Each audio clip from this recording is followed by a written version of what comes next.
Tonight on A Conversation with Brian, I am honored to have the dynamic co-author writing duo of Dr. Sharon Kramer and Sarah Schuhl. Dr. Sharon Kramer knows firsthand the demands and rewards of working in a professional learning community. She served as Assistant Superintendent for Curriculum and Instruction of Kildeer Countryside School District 96 in Illinois.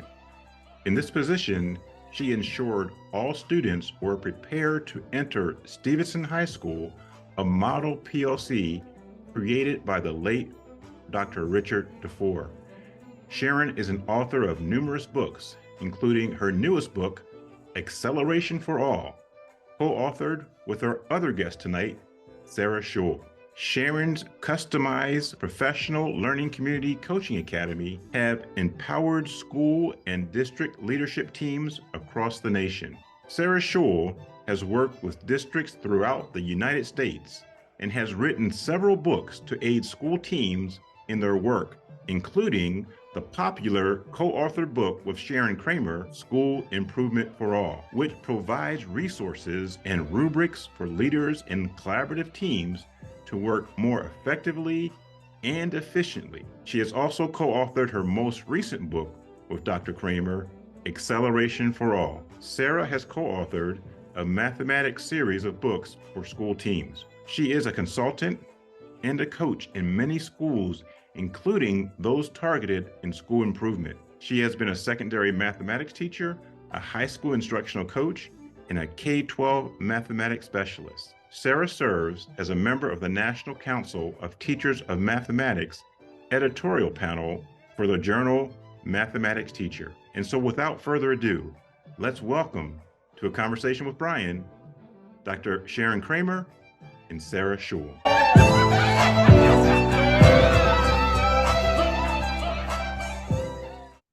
Sharon and Sarah, I can't tell you how great it is to see you two. It is great to see you too, Brian. And good to see Sharon, because we're not always in the same space. So it's kind of nice to all be together. Yeah, and so I get started right away with my guests. I want to make sure that my audience gets to know a little bit about you. In the intro, we talked a little bit about you, but I want them to hear from your mouth. So, talk a little bit about your personal journeys, your professional stories. Who is Sarah Schuhl? Who is Dr. Sharon Kramer? Sharon, why don't you go first? Okay, well, I have a kind of, I think, a unique personal story. I'm the daughter of two immigrants, a Sicilian Italian woman, mother, and a Greek father. And in my family, it was all about work. And so I'm the first person in my entire family to ever graduate from high school. I didn't say college, I said high school. So I have had a long journey in education and loved every minute of it. I wanted to be a second grade teacher when I was in second grade, and I stuck to it even when everybody said, well, you should be going to work, and why aren't you doing this, and why do you want to do that? And so I'm kind of stubborn, and I loved education and learning so much that I just stuck it out. And a couple of degrees later, maybe like 4, and other things, here I am. As far as professionally, I have had the honor and privilege of working in a variety of roles.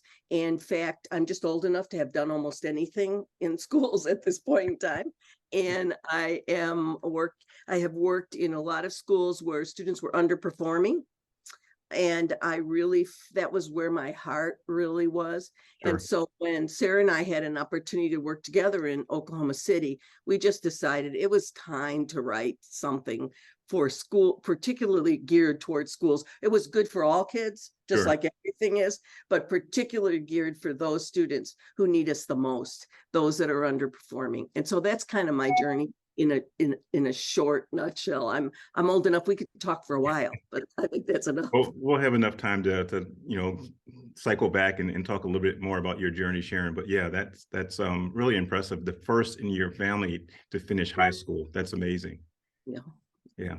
Sarah, I don't have that quite in my background, but yes, I went to college. I was going to be an English major and came out a math major when I saw that you could math for something in my physics class with the astronomy of stars. And Then worked in a small rural school where I was the math department in a grade 7 through 12 school in Eastern Oregon, and eventually worked up to some larger comprehensive high schools. Then became a high school math instructional coach. And as we started doing some work, our school was not doing very well at the time. They took math off of my title, and I started working with all of our subject areas on common assessments and instructional strategies, both inside the classroom and with teams. Sure. And then that led to me being a K-12 math specialist eventually in the district office. And then as I started my work with Solution Tree, Sharon and I pretty quickly got together, as she mentioned, in Oklahoma City, and really started having a passion for these schools where the kids need the most supports. And we know that we need them to be educated, to give them options and opportunities when they graduate from high school. And so we just have a heart for all students, and we know how much more difficult it is in some of our priority schools. Yeah. One of the things that I have, I just admire about you two is that although you have a heart for, students who may have come from challenging backgrounds, you don't use that as an excuse. You're like, get what, no labels. There's the expectation is the expectation. We just got to get them there. Mm-hmm. That's absolutely true. We often say, rip the labels, teach the students. Yeah. Don't worry about the label. The label doesn't tell you anything about how they learn, what they need, what their next steps are. It's a label. That's it. Yeah. And to be aware of where students are, and the fact that's part of our book right now, is how do we get students from where they are to grade level, at least on some essential standards, and what are some strategies for that? Because we're going to be relentless about getting students to grade level and above so they can be successful year after year. Sure. Let's talk a little bit about your new book, and we'll talk, again, about your journeys as well, because I think it cycles back constantly. But when I was reading the book and I read the epilogue, and I'm going to start there because I'm going to start with the last paragraph of your epilogue, and I'm going to ask you to talk to it, and then we'll get to the rest of the book, and I'm going to kind of walk through it. But in the epilogue, in the last paragraph, you say, this book is a call to all dreamers who won't accept poverty, language, or class size as reasons for failure. In fact, they won't accept anything other than their students' success. To achieve this, they are willing to change the way they teach, and more importantly, this is important, the way they think, and even the way they behave. Whatever it takes to make every student learn and succeed. Dare to dream, then dare to do. You just talked a little bit about that, but speak to that. So you can go first, Sarah, but yeah. I'm letting you do this part. Okay. I really felt like this book was a lot about changing people's thinking, because the go-to in education for as long as I've been around, and I'm the oldest person on this show at this point in time, has been to remediate students. In other words, to go backwards, to go forwards. And the greater amount of time we spend going backwards, the less likely we are to move forward, right? Because you get farther and farther behind. That's really what happens. Yeah. And so it isn't about the fact that we don't know how to teach students. It isn't for lack of effort. It isn't for lack of support. It's our thinking that that's the way that things ought to happen. That's traditional. That's the parochial view of what we're supposed to be doing. Sure. And really, we believe that in order to move forward, we really need to accelerate student learning. And that requires a whole new mindset, a whole new way of looking at things. And so we felt from the get-go that the strategies in here were really great, but that in order to make those strategies work, you first had to believe in your heart of hearts that Sure. these students can do it, that we can make it happen, and that there's a pathway to get there through acceleration, not through remediation. So that mind shift is really probably one of the most important parts of the entire book. The strategies are wonderful. The things that you can do are in there, and we hope you grow those strategies, because we didn't have a corner on the market of everything you could do to accelerate. But basically, if you don't start with a mindset that says this can happen and we need to move forward, not backwards, it's kind of over. Yeah. Mm-hmm. And we also need to do, right, that last sentence that you read about dare, Sure. actually do the actions. we want to make sure that we're celebrating along the way when we see the wins, so people continue on that path. But yeah, the bar is grade level and above. And so it's all about recognizing that and figuring out how to get there using research and using practices in the classroom that are known to actually work with kids. What you two just talked about ties directly into chapter 1 in terms of those mindsets. But before we get to each one of those mindsets, how do you get people who are so entrenched in those traditional mindsets to even attempt to even think about this different way? Is there a moral plea, a something that you use to tug at their heart to even just open up to say, okay, I'm going to at least try this? Yeah, so much of our work is what I call boots on the ground, because we sit with teams side by side and we show them how this can be done, because what they really need is the how. And if they see the how and they realize that their students can do this work, if we provide the right scaffolds, if we scaffold up, not, excuse the expression, dumb it down, then they begin to see it's doable and possible. And the book outlines exactly how to do that with templates and examples and all kinds of ways that you can make it happen. And the good news is, just like all of our books are built on the foundation of professional learning communities, the good news is if you've been functioning as a collaborative team, answering those 4 critical questions in a professional learning community, this is no different. But it's how you approach that work that's different. So we aren't asking you to learn something all brand new or to change everything you've ever done. We're asking you to think about this in a different way. Yeah. I would also add to that when we go into schools, we find that teachers generally do want their students to do well, and they're doing everything they can to make sure students are learning. So that's where the shift in mindset comes from, that it's not that you're doing things wrong, but how do we evolve that thinking? And so we'll bring in examples and we'll talk about how the why behind every student actually achieving, and wouldn't you want that for your own child? And the idea that also this is not on any one person, but we tell them your child didn't get that teacher, your child got the team, right? And together you're going to figure out how to make this happen. And that lessens some of the anxiety sometimes as well. So we have examples from schools we've been at, we can share those with them, we can talk about, and then we can begin the work as you read in the book. Yeah. And so in chapter 1, the case for acceleration, you have mindset 1, schools and districts are learning organizations. Mindset 2, all students can learn grade and course level standards. Mindset 3, formative assessment is integral to learning. Mindset 4, schools must systematically intervene to accelerate learning.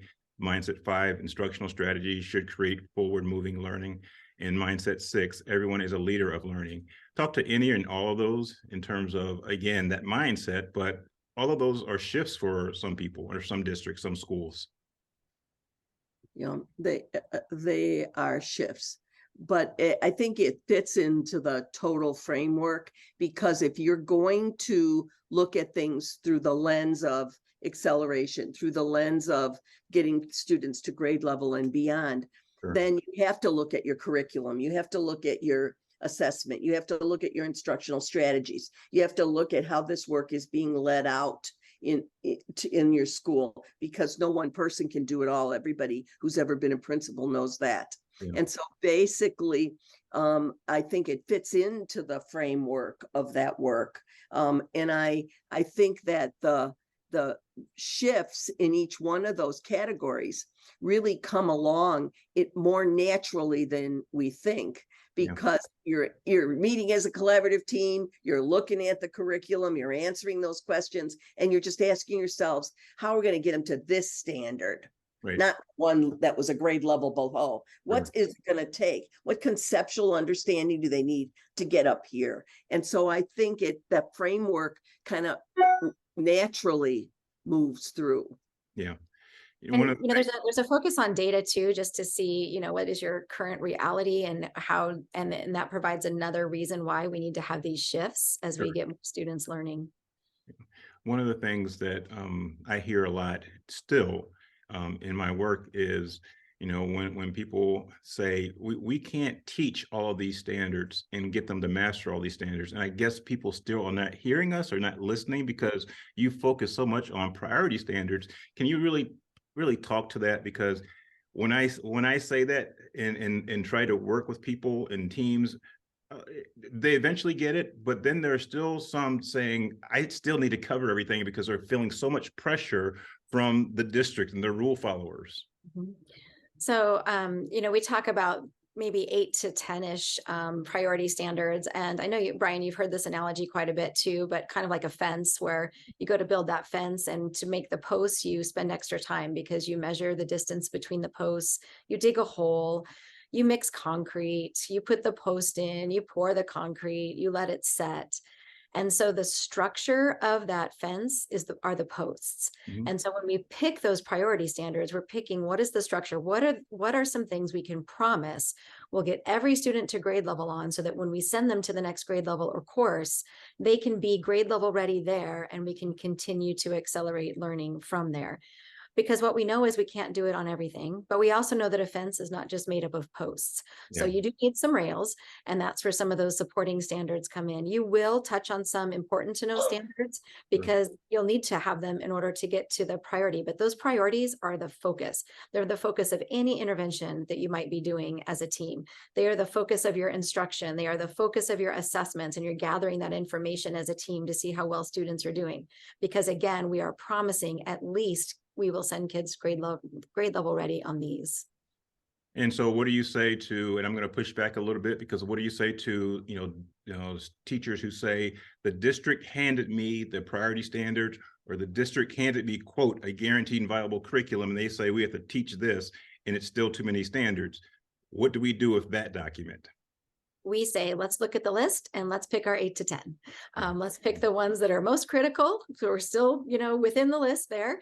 And when we also do a lot of work on scope and sequence for the year, and really thinking through windows of time that you have to teach things. And so we'll mark out where those priority standards actually fall in this. And it's possible that some of those other priority standards from the district would weave in as important to know standards, but it's not what we're going to do interventions around first.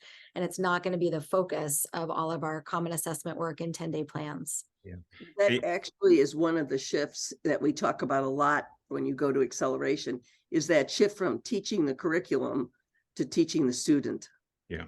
That's a huge shift. And so you make decisions as teachers. Otherwise, we could hand anybody that curriculum pacing guide and say, do this for 8 to 10 days, move on to this for the next 5. But you're making decisions because you're the person that knows the students the best.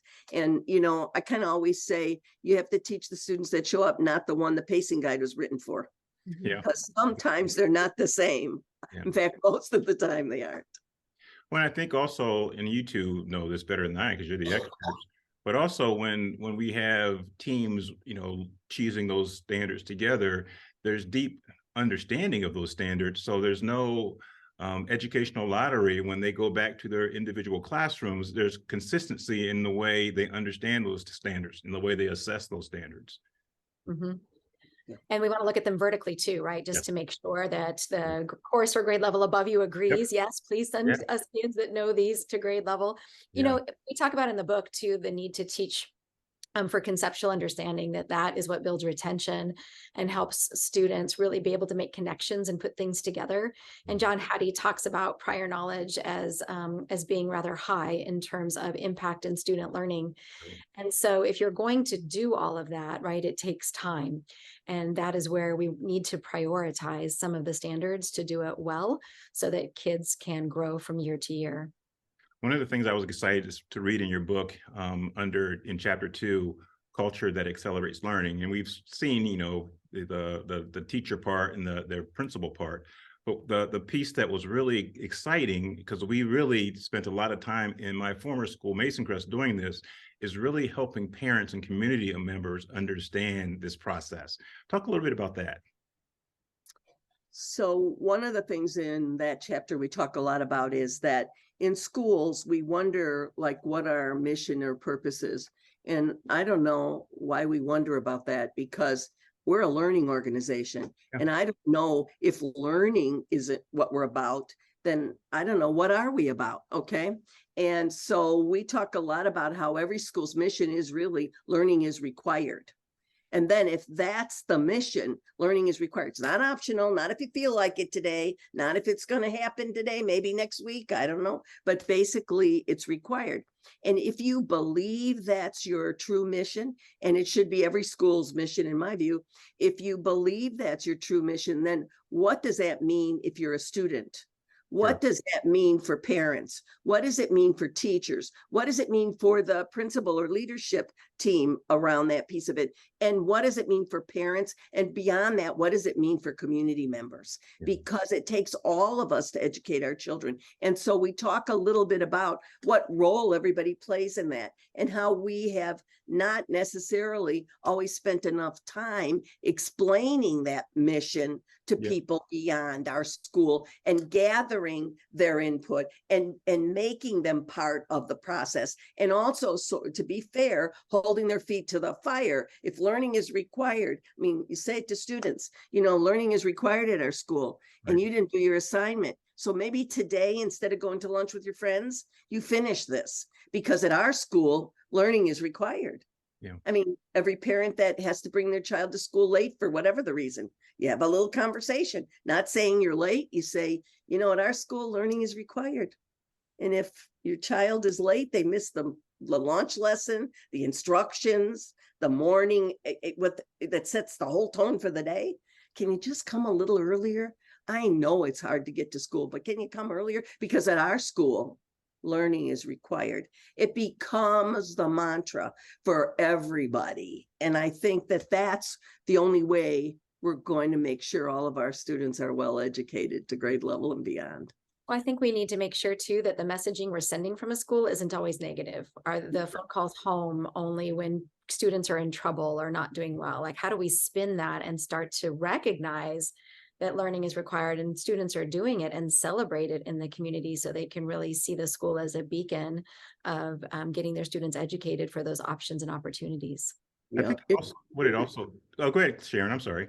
No, I just said it's really, really, really true. I think we have done things like you're tardy, you're late, you're absent. Well, tell the story, friends. Why is that important? There's a lesson in that. I mean, I think we miss that sometimes. And I think one of the things, when you start to involve the community and parents, you actually help them, again, if we're a learning organization, you help them understand the why of why we're doing things. You know, why are we not giving zeros anymore? Why are we giving extra, you know, attempts on assessments? Because parents are like, that's not the real world. And so we have to help them understand this is the real world that we're living in now. Mm-hmm. Yeah, for sure. All right, and so Chapter 3, Priority Standards, you talked a little bit about that. Sarah, talk about Chapter 4 and Sharon about, you know, this you know, balanced assessment system and what that should look like, because assessment for a lot of parents, a lot of teachers, a lot of students, they freak out. They're like a test, and we're not talking about that so much. We're talking more about this idea of giving, you know, multiple, you know, checks every day to see if they're getting what we're intending on them to get. Yeah, you know, it's we need to stop thinking of assessment always as an event and think of it as part of a process, but more importantly, help students see assessment as part of their learning story and not their judge, measure, record story. So we have to, as teachers, ask ourselves, what are we trying to learn about student thinking because we do this assessment? And we have to also think about, what do we want students to learn about their thinking because we give this? And so it becomes very important that if you are giving a common assessment, whether it's small, mid-unit, like an exit ticket or something, or a checklist, or whether it's a larger end of unit assessment, how are we using learning targets all the way through so students know what they're learning and they can take the information from the assessment and see what they've learned? In fact, some of the elementary schools that we're in, and I know my own district, we would call it a show you what you know day. Hey, tomorrow's a show you what you know day. Like, I don't want you to freak out. You're just going to see what you've learned, and then we're going to go from there. But when you talk about a balanced assessment system, where the learning really happens is in the classroom, where you have that formative assessment and you're listening to students and observing them working and giving them that instantaneous feedback right away. And so As teachers and teams, we build those assessments to get really clear about where we're headed. And then that's going to frame stronger instruction and allow us to give better feedback to students. But it's not one and done. You didn't get it now. Okay. Guess what? The consequence is you get to learn it, because as Sharon said, learning is required here. So we're going to make sure you learn it, and you're going to get another opportunity to show us that you have it. You know, Rick DuFour talked about the late Rick DuFour, and he was all of our heroes. He talked about the PLC at work process, and he talked about, you know, these common formative assessments being the linchpin of that process, because he said it's not only, you know, affects student learning, but it really affects the adult learning collectively. He said that's the best professional learning that can happen when we use those assessments to actually look at, you know, Sarah, the students that you were working with got 95% on this skill. Sharon, the students that you were working with got 95%. Brian, the students that you were working with got 50%. And it's not a gotcha thing. It's not about, you know, ranking teachers. It's not about sorting teachers. It's not about evaluating teachers. It's about looking at effective practice so you can share with each other and put more tools in our toolkits. You know, John Yost, one of our colleagues, says data is for learning, not for judging. And so I think it's really important that we think about gathering this data for learning, both about our instructional practices and the students. But it's also really, really important that we see these assessments as a way to gather student work so that we can come together as a team and learn from the student work, those instructional practices that are working or not working, or the common misconceptions that kids might be having. And is that on us? Is that on one of us? You know, where does that stem from, and what do we need to do because of it? So the power in it is exactly the learning, both when you create it, but also on the back end when you're calibrating yourselves and analyzing that work. I think in acceleration too, if you want to accelerate, you really have to make sure that you have way more checks, like you called them, Brian, for understanding. And that's a daily event. I usually call it a daily rally check-in, because if you taught something new today, you need to know as a teacher, and so do the students need to know, did I learn it? And am I going to be able to use what I learned today, tomorrow, and the next day, and the day after that? And so it really does help you accelerate. It also helps you not spend time on things you don't need to spend time on. Sure. If you're making a guess, we're spending too much time on something, and that bogs down the system when you're really trying to accelerate too. So it becomes more frequent, I think, if anything, and that we look at data more often. Sure. We have to think about the fact that every time you give an assessment, those are instructional minutes. Yeah. And so if we're trying to accelerate learning, we need time for that. So if we're giving an assessment, how are we utilizing that again for learning, not judge, measure, recording, and how are kids getting that information and learning from it? And that really becomes critical when you're accelerating learning. And how do we make it motivational? Like I heard you say, Sharon, on one of the videos I was watching, you know, recently, about, you gave the analogy of like the video games. And when kids play video games, they're constantly wanting to, you know, get better and they're getting feedback constantly. I love that analogy. I mean, I watch that video all the time. Yeah, I think that the one thing that we leave out of assessment often is the students, which is the sad piece. It's a missing piece. Yeah. And then we wonder why they're not motivated when it comes to take that big state test that I call the one that drops from the heavens.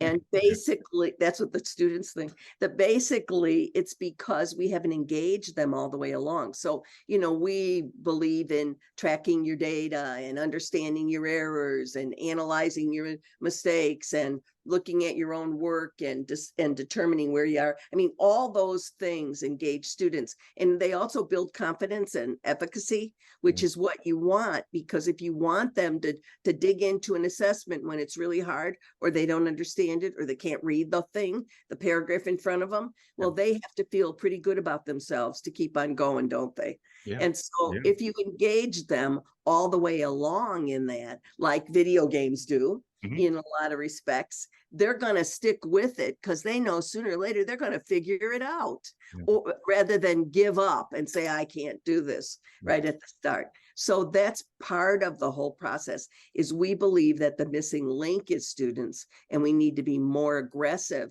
and intentional about how we engage them in the process. You know, students will say, I'm bad at math, or I'm a bad writer, or I'm a bad scientist, right? That fixed mindset. Right.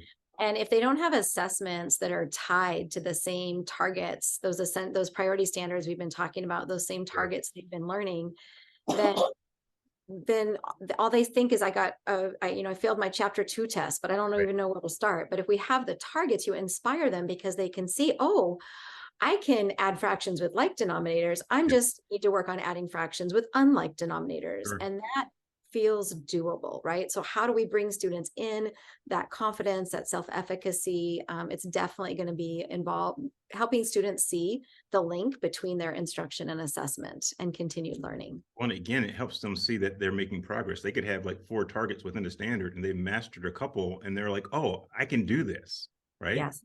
The Yes. other thing it does is it honors learning. If we're a learning organization, even if you make a mistake, it doesn't mean you got it all wrong. So Exactly. how can we find those things that honor learning, even when it wasn't right, when you didn't get the right answer? What do you know about this that we can honor learning? Because if learning is required, we better make a big deal about all the learning that's happening because we're honoring that. And I believe that we miss that sometimes. We're excited as teachers, we're excited as people that work with students when they do learn, but then we move on to the next thing. Yeah. Honor the learning, make Yeah. sure they understand they weren't all wrong. Yeah. And I heard Sarah say something earlier about celebration, and it's in your book as well. You know, how do you build celebration into the culture of your school? And they don't have to be major things. I mean, we value what we celebrate and we celebrate what we value, right? And so if we're valuing and celebrating learning, then that's going to be the focus. Yep. And we see it on the walls of the school, Yeah. and we see it when kids grow, we celebrate. And when they reach the proficiency level or higher on a priority standard, we celebrate. Yeah, we really want to. And when a team, by the way, is making gains with students, we celebrate the team, not just Yeah. one teacher, but how is the whole team doing? Yeah. Yeah. In chapter 5, and we've kind of weaved in and out of this, but in terms of this idea of daily grade level instruction that accelerates learning, can you speak to that? And again, we've talked about, identifying priority standards and making sure that kids have access to those, but how do we make sure that kids are not getting pulled and that we have a system in place where everybody knows that these are things that are so important that kids can't miss these?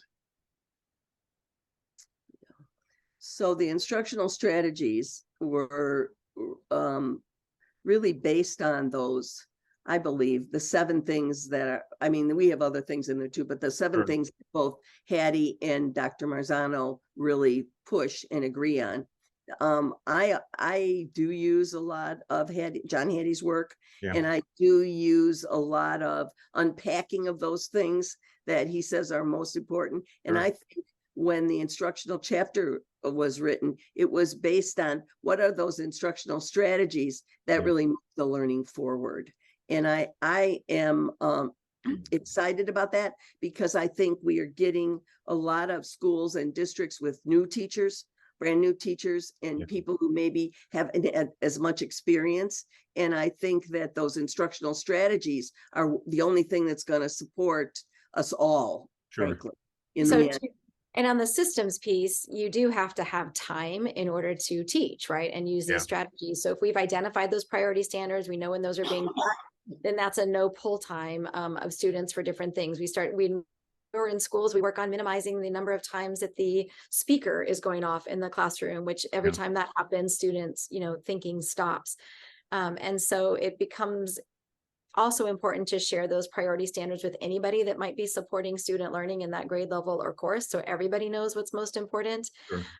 And that we can have conversations around, if kids aren't here yet, what are some of our strategies to get them where they need to be? But we know conceptual understanding is in there, spiral reviewing, and continuing to have students bring that knowledge back in, which there's also connections is really Right. important. I know I'm in a school right now and they've been teaching 4 days and giving a common formative assessment, and then they teach again and give a common formative assessment, and they're never putting it all together. Yeah. And we were talking about how the kids are not retaining information because we are training them as teachers to remember the information for 5 days Yeah. and then chuck it because there's 5 more coming. And so it's really about helping people see how everything is connected and then giving the teams, as you said, time in the master schedule to actually teach it. Yeah. And so we have, identified priority standards. We've created an assessment system. We're using, strategies that we think are going to give us the biggest impact on learning. And then after that assessment's, given, then we have to do something. like, in terms of our intervention system that accelerates learning. And that's chapter 6 for you all. And some of the strategies you have is, again, repurpose time in the master schedule for interventions, respond as a team to student learning data, focus on student growth, utilize blended learning, create small groups, develop and use peer tutors, and so on and so on. And so speak a little bit to that, because we've been giving assessments since the beginning of time, right? And so it's the next step that's really important. Yeah, it's not just about the piece of paper, right? It's what you do with the information that comes back. So Yeah. this is where it gets tricky in the schools that Sharon and I are working in, where if we are in a school where there are a significant number of students well below grade level, that additional time and support, which many people might consider tier 2 time, becomes a tier 3 experience. And we try to look at sharing kids to get reading foundational skills in place. Sure. Or numeracy skills in place. And Yeah. that's when we might do some more small group work or build in a flex day when we're planning our unit, so that during core instruction, we can respond right away to the learning that we're seeing or not seeing from common formative assessments. Yeah. Outside of that, of course, you have your additional time and support, ideally for tier 2. And you would have fewer students who might need that tier 3 support. Sure. But we do have to allocate time, whether it is an entire team having the same additional time and support, or it's across the whole campus. And then we talk in here a little bit about the vitamin approach, and I'll let Sharon take that one on. Yeah, that's really what Sarah's talking about, sort of indirectly. But the vitamin approach really is when you have more than 50% of your students who can't read the text, right, at any grade level, they're never going to be successful. It isn't that they don't understand cause and effect. You've been teaching that since probably kindergarten. Right. It's that they can't read the text to pick out the cause and effect. And so we were trying to solve the wrong problem by focusing merely on the standards over and over and over again. Right. It wasn't the standard they didn't understand. If you read it to them, they could get it. It was really that they couldn't read the text. So in a school where you see large numbers of kids that would normally qualify for what we would call a tier 3 support, right, we do what we call the vitamin, which is we give everybody a shot or a vitamin every day in reading to make sure that they're learning to read every day. Yeah, because that's the only way we're going to catch them up. We can't solve the problem by merely focusing on what standards they didn't learn. Right. Those come pretty easily, and especially in reading, because those standards spiral. Yeah. Keep going all the time. So it isn't a standards problem.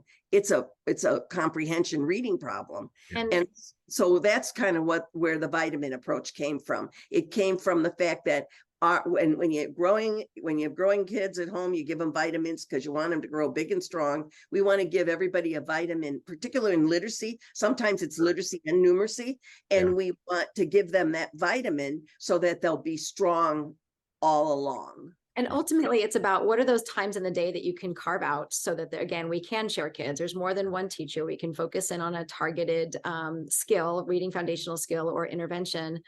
And even beyond, is this tier 1, tier 2, tier 3? Just what do the kids need, right? We started with that question. So I don't care what you call it, but where in the day do you have time to respond to student learning so we can accelerate it and extend learning for students who have been learning the standards?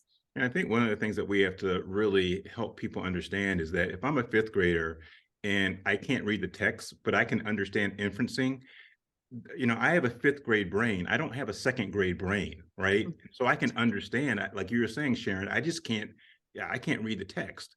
Like if somebody read it to me, I could actually, it's fine. And I'm passionate about that because that was me. I was a kid who they wanted to retain early on, but I had a dad who was a reading teacher, so I had an interventionist at home. I was very lucky, and that's where my passion comes from, because every kid does not have an interventionist at home. No. No. And I think that's, in my early days of doing this work, I have to be perfectly upfront and honest, and I always use myself as an example. I was beating to death all those standards. And then I realized, Sharon, you're solving the wrong problem. Yeah. Solving the wrong problem. The problem is they can't read it. and you have to go back to those foundational reading skills. And even at the upper grades, 5th, 6th, 7th, and 8th, they're so far below they can't read anything that they need to be reading at their grade level or on any assessment you give them. And so how do we bring those foundational reading skills to them? Well, multisyllabic words, looking at ways to solve that whole thing is really important. And so once I got to the point where I realized I was solving the wrong problem, then it came to me that everybody needed a vitamin. But and you had the courage to do that, Sharon. You had the courage to look in the mirror and say, I got to do something different. Yeah, I was so, I don't want to say it wasn't depressed, but I was so like, why can't I make this happen? That kind of thing. I was like frustrated. I'm doing the best I can. They're listening to me. They're with me. Their kids love to do this, but it isn't working. Okay. Yeah. So that was when, I kind of finally decided I was trying to solve the wrong problem. And I think the other thing is, as far as time is concerned, having a 3-tier system, we all know is what people need. When I go into schools, most of them don't have all 3 tiers. No matter how hard they try, they don't have all 3 tiers. So we show them how to use the time you put in your schedule for tier 3 every single day and how to interrupt that schedule when you want to do tier 2, because you just gave a common assessment and you want to respond to it. So you might stop doing tier 3 for 3 days, and then you get right back into it and do that all year long. We're getting some success with that. And I would say overall, Brian, going back to what I said earlier about the focus being on conceptual understanding, and it's what you're talking about in reading. You can teach main idea or theme or even citing evidence if you can't read. But I don't want to lose the sight of, again, with my math background, that the same thing is true in math. You don't have to know your basic facts to learn higher level math. Even if you are in 4th grade and you're multiplying 3 times 42, you can break out the base 10 blocks and you can make 3 groups of 42 and then total how many you have and get the idea of multiplication as groups of along the way, while your intervention is still working on some strategies for knowing your basic facts. So that's where it's also going to take a team. And again, one of the biggest things in acceleration is coming up with those strategies that you can teach grade level, because you must teach grade level every single day. And then you can work on the to get there. Yeah. So I think my friend Sarah wrote a book. And the one thing I love about this book, I'm the English person, I'm the reading person on this show, but Sarah is a math person. But I remember my favorite book Sarah wrote was the one where she connected the strategies and the things that you use in ELA to math. It made so much sense to me. Finally, I was so excited about it. So if you want to know how to make that work with conceptual understanding, I know my friend Sarah has a book out like that. It's called Engage in the Mathematical Practices. So it has different chapters. It's like 40 strategies that link literacy. So if you're not doing Common Core, it still applies. It's like this. And I was so excited to read it. I finally understood how to help teachers understand what they were trying to do in mathematics when I read that book. So I'm giving it a plug because it's good. That's awesome. And Sarah, as you talked about that, it just, brought me back to my time at Mason Crest with my 2 amazing math people who did the same thing that you did, Jen Deinhardt and Tracy Hewlin. And they're just amazing. I know you know Jen, and you're writing some things with Jen. So what you just talked about is exactly what we were doing at Mason Crest. And again, it wasn't because of me, it's because we had other people who were experts who knew how to do that. And that just kind of leads us into chapter 7, those leadership practices that accelerate learning. One, you got to start with the guiding coalition, as you all talked about, this people who are going to make sure that they're the engine that drives the ship. And they're not the top-down engine. They're going to just help, again, make sure that this is a learning organization and that we're all learning together. You talk about utilizing instructional coaches, build a system of instructional support, and engage the community and stakeholders in terms of those leadership practices. So one of them, Brian, really quick, is what you were just talking about. And yes, Jen is amazing. And so is Jackie Heller. I think she came from your school as well. So hopefully their ears are burning. And we always are very honored and privileged when we get to work together. We learn from one another along the way. But for schools that have the opportunity to have instructional coaches, that can be a very large instructional support for teachers as they're trying to figure out concepts and the meaning of standards along the way. But Sharon, I'll let you take on the others. The thing that I think is most important in that chapter really is there's lots of structures of how the coaches, instructional coaches work best, all those nuts and bolts things that you need to have happen are in the chapter. But one of the things that I think we have to seriously look at in education overall is this whole idea that we've got to move away from a system that evaluates and supervises teachers to one that supports them. Yeah. We wonder why teachers leave the profession.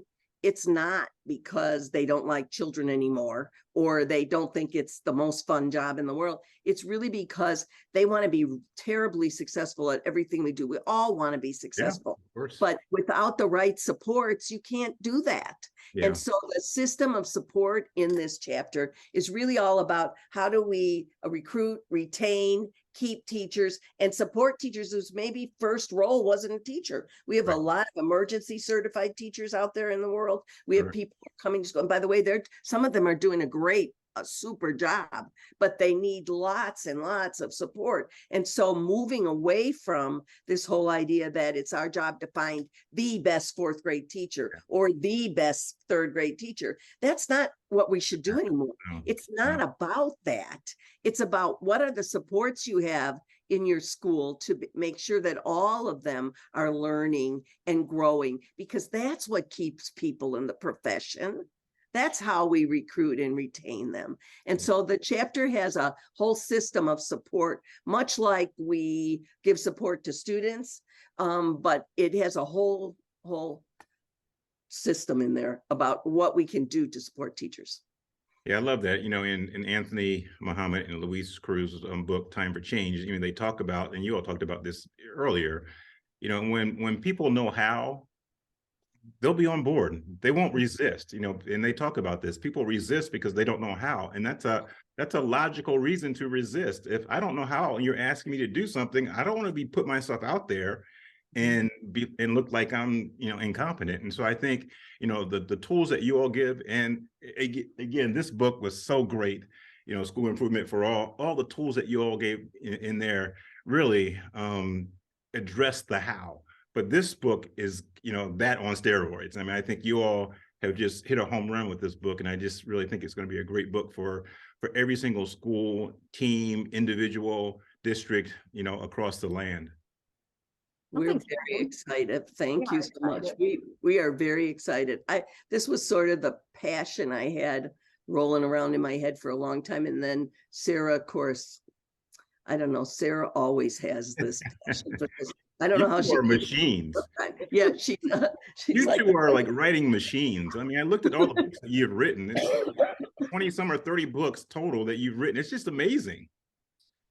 And each one is a passion project. Yes. We just want every student to learn. So we just brainstorm and try things out in our schools and come back and again, just then share our ideas so that more people can figure out how to get every student to grade level and above. Well, you two are like the ultimate role models when we go to chapter 8, your last chapter, the ultimate role models in terms of continuous improvement, continuous learning, making sure that you get better and better. And so that idea of continuous improvement and continuous learning, that is part of the PLC at Work journey, the process. And so your chapter 8 really kind of, you know, dovetails into, you know, we have to continually improve and reflect in order for us to reach every child, right?